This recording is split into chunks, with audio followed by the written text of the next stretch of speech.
नमस्कार. राज्यातील सर्व माता भगिनींचं लाडकी बहीण योजनेच्या नवीन एका व्हिडिओमध्ये स्वागत आहे. बघा, लाडकी बहीण योजनेचा 6वा हप्ता विस्तांतर होईल अशी चर्चा सुरू होती.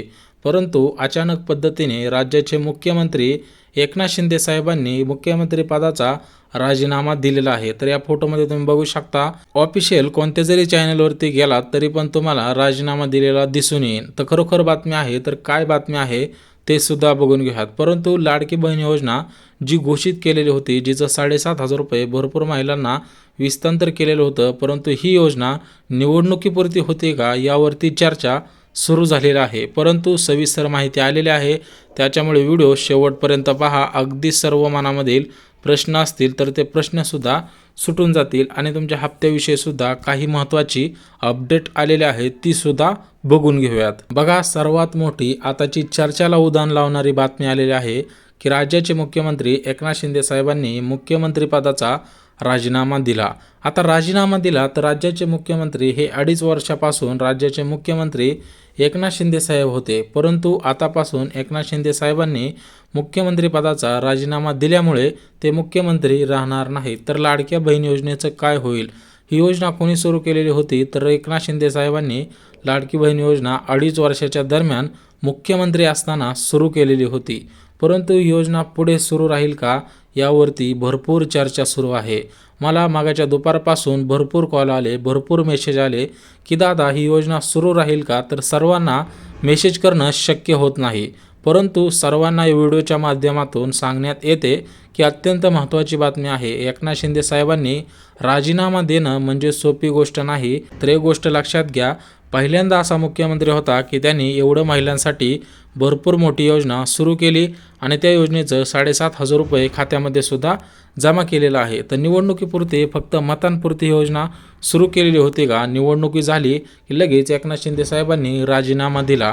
या चर्चांना उधाण आलेलं आहे. तर सर्वात महत्त्वाची अपडेट आहे की योजना सुरू राहील का आणि या योजनेचा जो 6वा हप्ता आहे तर तो कधी विस्तार होईल याविषयी महत्त्वपूर्ण अशी अपडेट आलेली आहे. बघा, आजची तारीख आहे 26 नोव्हेंबर रोजी. राज्याचे मुख्यमंत्री एकनाथ शिंदे साहेब, त्यांच्या समवेत राज्याचे उपमुख्यमंत्री देवेंद्र फडणवीस आणि राज्याचे दुसरे उपमुख्यमंत्री अजितदादा पवार यांच्या उपस्थितीमध्ये एकनाथ शिंदे साहेबांनी राज्यपालांकडे आपला राजीनामा दिलेला आहे. बघा, सर्वात महत्त्वाचा मुद्दा आहे, फक्त एकनाथ शिंदे साहेबांनी राजीनामा दिलेला नाही, त्यांच्या समवेत देवेंद्र फडणवीस साहेब होते आणि अजित पवार यांच्या उपस्थितीमध्ये राज्याचे मुख्यमंत्री एकनाथ शिंदे साहेबांनी राजीनामा दिलेला आहे. तर ह्या फोटोमध्ये बघू शकता, एकनाथ शिंदे साहेबांनी राजीनामा देण्याच्या अगोदर काही महत्त्वपूर्ण अशा माहिती दिलेल्या आहेत, अपडेट दिलेल्या आहेत, खास करून महिलांसाठी. ज्या माता भगिनीने माझ्यावरती विश्वास दाखवला तर त्या माता भगिनींचा विश्वास कुठेही मी कमी पडू देणार नाही, त्याविषयी सुद्धा महत्त्वपूर्ण अपडेट आलेली आहे. आता या लाडकी बहीण योजनेमधला पहिला असा बदल होत आहे की सर्वात मोठा बदल होत आहे. याच्या अगोदर भरपूर बदल झाले, परंतु हा सर्वात मोठा बदल आहे की ज्याने ही योजना सुरू केली त्याचाच राजीनामा मागितला जात आहे. बघा, मुख्यमंत्री एकनाथ शिंदे साहेब राजीनामा देण्याच्या अगोदर काय म्हणाले ते सुद्धा सांगितलेलं आहे. तर बघा, एकनाथ शिंदे साहेब काय म्हणाले की महाराष्ट्र राज्यामध्ये महायुतीचं सरकार आलेलं आहे. महायुती म्हणजे याच्यामध्ये BJP पक्ष होता, सोबतच एकनाथ शिंदे साहेबांची शिवसेना होती. अशाच पद्धतीने वेगवेगळे पक्ष मिळून एक महायुतीचा पक्ष तयार झालेला होता.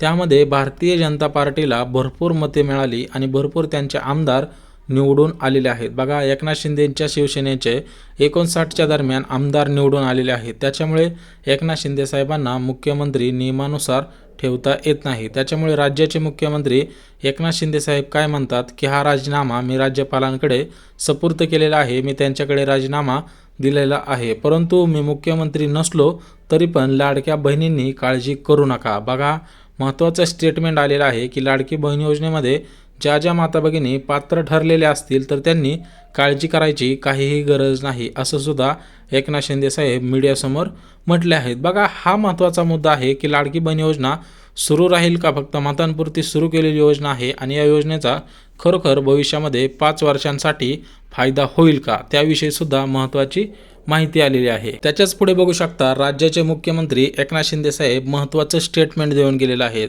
बघा, लाडकी बहीण योजना फक्त निवडणुकीपुरती सुरू केलेली योजना नाही, तर ही योजना कायमस्वरूपी सुरूच ठेवेन, परंतु नियमानुसार मी मुख्यमंत्री बनवू शकत नाही. बघा, एकनाथ शिंदे साहेबांना मुख्यमंत्री पदावरून कोणीही काढलेलं नाही, तर त्यांनी स्वतः आपला राजीनामा राज्यपालांकडे राजभवनावरती जाऊन आज दिलेला आहे. आजची तारीख आहे 26 नोव्हेंबर.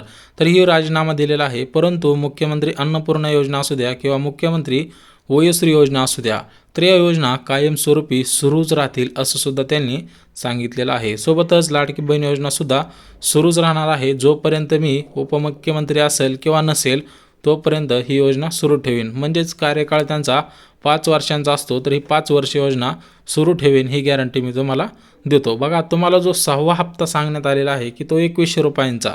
बघा, तुम्हाला पैसे 1500 रुपयांनी भेटतील का 2100 रुपयाने भेटतील ते सुद्धा त्यांनी मीडियासमोर सांगितलेलं आहे. सोबतच एकनाथ शिंदे साहेब म्हणतायत की जे आम्ही तुम्हाला अगोदर सांगितलेलं होतं की 1500 रुपयांचे 2000 करू, 2000चे 2.5 आणि 2500चे 3 करू, परंतु जो आम्ही तुम्हाला सांगितलेला होता 2100 रुपयांचा हप्ता, तर तो 2100 रुपयांचा हप्ता तुमच्या खात्यामध्ये 100% गॅरंटी देतो की 100% मी तुमच्या खात्यामध्ये हा हप्ता जमा करणार. सोबतच पुढच्या महिन्यांचे सुद्धा हप्ता तुम्हाला देणारच आहे. मी जरी मुख्यमंत्री नसलो तरी पण ही योजना कायमस्वरूपी ठेवीनच. आणि विरोधी पक्षाने किंवा विरोधी नेत्याने जरी या योजनेचा विरोध केला तरी पण मी या मताशी सहमत नाही आणि महिलांसाठी ही योजना कायमस्वरूपी सुरू ठेवील. परंतु महिलांसाठी महत्त्वाची कामे करा असं सुद्धा पत्रकार परिषदेमध्ये बोलताना त्यांनी सांगितलेलं आहे. परंतु ही जी महत्त्वाची कामे आहेत ते सविस्तर बघून घेऊया जेणेकरून तुमच्या मनामधील सुद्धा शंका दूर होतील. तर बघा, पहिलं काम काय सांगितलेलं आहे की आपलं आधार कार्ड आपल्या बँक खात्याला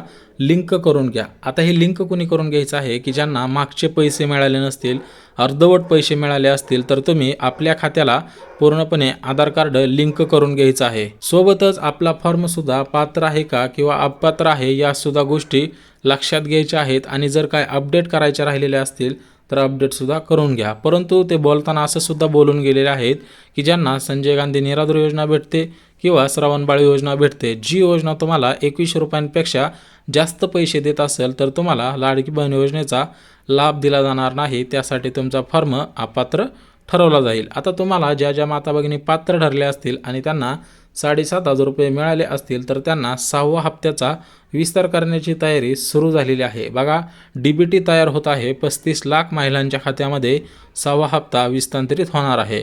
बघा, मागील पैसे तुम्हाला जर मिळाले नसतील तर ते मागील पैसे आणि 6वा हप्ता एकसोबतच देणार आहे. त्यामुळे ज्यांना मिळाले नसतील किंवा ज्यांना मिळाले असतील तर तुम्ही कोणीही काळजी करायची नाही. आपल्या परीने जे महत्त्वाची काम होते, आधार लिंक असेल किंवा अपडेट करणे असतील तर या अपडेट, आधार लिंकिंग या गोष्टी तुम्ही स्वतःच्या पद्धतीने करून घ्यायच्या आहेत. परंतु एक गोष्ट लक्षात घ्या, जरी यांनी मुख्यमंत्री पदाचा राजीनामा दिलेला असेल तरी पण यांनी पूर्णपणे लाडकी बहीण योजना कायमस्वरूपी सुरू ठेवीन हे सुद्धा सांगितलेलं आहे. 23 तारखेला निकाल लागला. राज्याचे मुख्यमंत्री एकनाथ शिंदे साहेब होतील अशा भरपूर नागरिकांच्या, भरपूर महिलांच्या आशा होत्या, परंतु त्या आशा सध्याच्या स्थितीला भंग झालेल्या आहेत.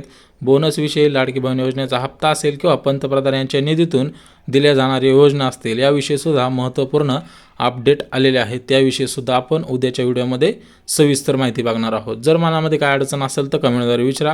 व्हिडिओ आवडल्यास लाईक करा, चॅनलवरती नवीन आला असाल तर सबस्क्राईब करा आणि ज्यांना गरज आहे त्यांच्यापर्यंत नक्की शेअर करा. तर चला भेटूयात उद्याच्या नवीन योजनेच्या व्हिडिओमध्ये. तोपर्यंत जय महाराष्ट्र.